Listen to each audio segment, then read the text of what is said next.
Gentlemen, we need to have a little conversation. This keeps coming up in my DMs a lot, so this video might be somewhat controversial, but here's the deal.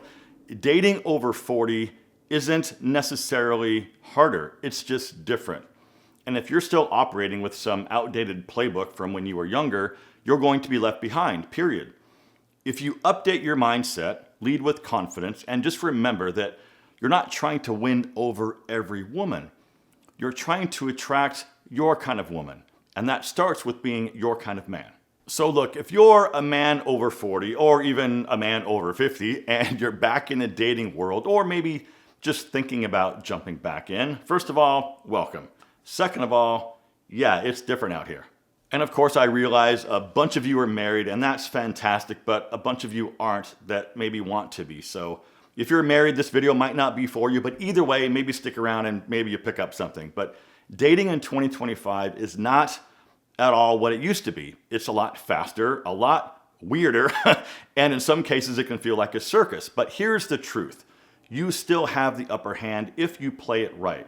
So today, I'm just going to talk about what's changed, what still works, and how you can approach dating with a lot of clarity, confidence, and masculinity without chasing or pretending to be something that you're not. First things first, dating apps completely changed the game, and not always for the better. So let's face it, dating apps are convenient, but they've also turned dating into online shopping, right? So what's happened is both men and women, both, have access to more options, but less connections.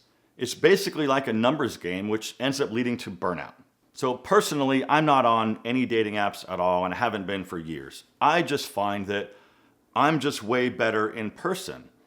I think it's more natural meeting and talking to women in the real world, right? You can get a vibe from that person right away, and hopefully you've had somewhat of a conversation that you can build on once you get her number and take her out. But here's the truth. If you're a man over 40 or over 50, you have something more valuable than just your looks. You have presence, you have confidence, you've got life experience, and hopefully a little good taste and some direction. You need to lead with that, not your wallet. Dating apps are just a tool, not a solution. Real connections still happen face-to-face in the real world. That has not changed, and it never will. And as most of you know, one of the biggest shifts is how independent women have become over the years. They just don't need a man in the same traditional way that they once did. They earn their own money, they own their own homes, and they plan their lives and their vacations solo. So here's the catch. Just because she doesn't need a man in the same way that she used to, that doesn't mean she doesn't want one. A capable, masculine, emotionally solid man who knows how to take the lead is still incredibly attractive. A lot of men tend to get this wrong. They think that they need to tiptoe around women today or ask permission to be masculine. Feminine energy doesn't want to lead. She wants to relax and she wants to feel safe. I have a few female friends who are basically forced into that masculine role. So one of these ladies in particular just bought her second house, new construction. So she asked me to come over and help hang some blinds. So I went over and I think I did about 5 or 6 different windows and I showed her how to do it. So over the next couple days, she did the rest of the windows herself. She also bought a bunch of brand new furniture and it all came in pieces, so she had to figure out how to put all this furniture together. Now, did she want to do that? Of course not. But she doesn't have a man in her life right now, so she's forced into doing those things that traditionally a man would need to do. She doesn't have a choice. Here's something else to consider. You're not old. You're seasoned. So stop thinking that you're maybe too old to be out there dating, because you're not. You're experienced. Most likely, you're more stable, more interesting, and way more, let's call it grounded, than those 25-year-old guys who are still trying to figure out when to do laundry. I think the key is not trying to compete with younger men on their turf. You're in a completely different league, my friend. Play to your strengths, your decisiveness, your confidence, and your ability to lead without controlling. If you show up like a man who's proud of where he's been and excited about where he's going, you're instantly attractive. It's also very very important that you attract, not chase. Any man who chases is signaling a lack of something, right? Something's missing. But a man who attracts is signaling value. And also understand that attraction doesn't mean arrogance. It means that you have built a life that someone else would want to be a part of. You have a circle of great friends, you have hobbies, a clean place to live, you take care of your health, and you know how to dress well. So when you meet a woman, you don't have to say like, oh my God, please pick me. You're saying, hey, I've got a good thing going over here. Do you want to see if we vibe? That subtle difference changes everything. Here is another truth bomb. High quality women still want masculine men. Now, this might be controversial, but it's true.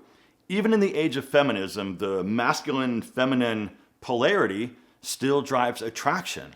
A masculine man leads with direction, clarity, and also quiet confidence. He does not control, he guides. And most women, especially the high-quality feminine women, are dying to meet a man who can confidently say, like, hey, we're meeting at 7 o'clock. I've got the reservation.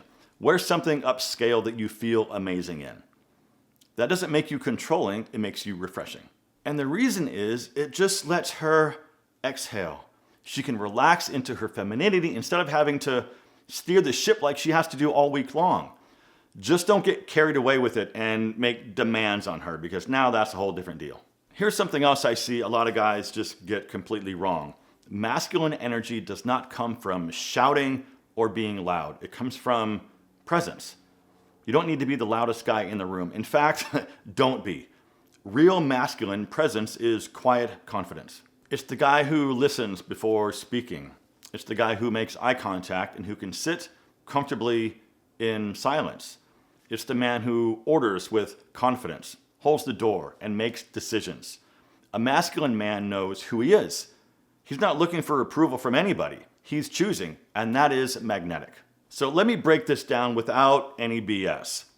What most men want: physical attraction, peace, not drama, respect, loyalty, and someone who makes life better, not harder. What most women want: safety, emotional and physical, confidence, leadership, stability, and a man that they can trust and follow. And yes, of course, chemistry. And this is where it gets tricky, because men want peace and women want strength. But most guys today try to earn peace by being passive-aggressive or overly accommodating to women. What they should do instead, I believe, is lead with strength and values, and let the right women choose to follow. Because the truth is, the right woman doesn't want to fight for the steering wheel. She wants a man who can drive the car with her in it. Here's something else to think about. Women are watching how you live. A woman will evaluate you not just by how you treat her, but by how you treat yourself. Are you disciplined? Are you intentional? Do you dress well? Do you have direction? Are you surrounded by good people? That tells her more than your flirting skills ever will. A man who respects himself attracts a woman who respects him also. What are you posting on social media? Are you active? Are you posting your workouts? Are you posting your weekend activities? Are you posting pictures with your friend circle? Are you posting that amazing home-cooked meal? If not, start. All right, so when you're on a date, try to cut the surface talk and go a little bit deeper. Most dates just sound like job interviews, right? So, what do you do? Where are you from? How many siblings do you have? Forget all that. Ask better questions. Instead say, like, what's something that really lit you up this year? If you could do anything for a living and money didn't matter, what would you do? Where would you live if you could live anywhere on the planet? Here's another one. What's something about you that most people don't know? Listen, man, be curious. And when you share, don't just recite your resume. Tell some stories. Show some passion. That's where connections happen. It's interesting. I had a lady friend over last week, and after I made some cocktails, I broke out this cool little card game called How Deep Will You Go? Not sponsored, but this is basically a bunch of cards that have really interesting questions. So there's level 1 to level 3. Level 1 is icebreakers, so they're kind of vanilla questions. And then it moves all the way up to level 3, which is where you get really deep. And there's also some wild cards. I want to just read a few of these to you so you can get an idea of what this is all about. I'm going to read 2 from each category. The first category is icebreakers. What's one big thing you would want to change about yourself? Interesting. The next one, what's the place you need to travel to before you die? Very cool. Level 2, confessions. What's the most embarrassing memory you have? Another one, what's something you would be judged for if people knew? Interesting. All right, level 3, getting deep. Are you holding on to something that you need to let go of? Very interesting. What's a thought you can never seem to escape? Now, I'm not gonna lie, some tears may have been shed, and there were a few questions that were really deep that neither one of us wanted to answer, but that's totally okay. I guess the point is, you don't need to prove anything to anyone because you're not auditioning for a job. Just show up as a solid, confident, grounded man who has some standards. Because just that itself is attractive because it's rare. And if there's chemistry, fantastic. If not, no hard feelings and you can move on, because as soon as you start having options, you'll never have to beg. With that said though, you should still be clear about your intent. Be respectful and don't beat around the bush. Say, I would love to take you to dinner next week. How does Wednesday or Thursday sound? It's simple, it's direct, and it's confident. The more clarity you bring to the table, my friend, the more relaxed she can be in your presence. And that's how chemistry starts. If this video hit home in any way at all, please hit the like button to help the algorithm show this video to more guys that might need to see it. Please subscribe if you're not already. And as always, my friends, thank you so much for watching. Live well, and I'll see you in the next one.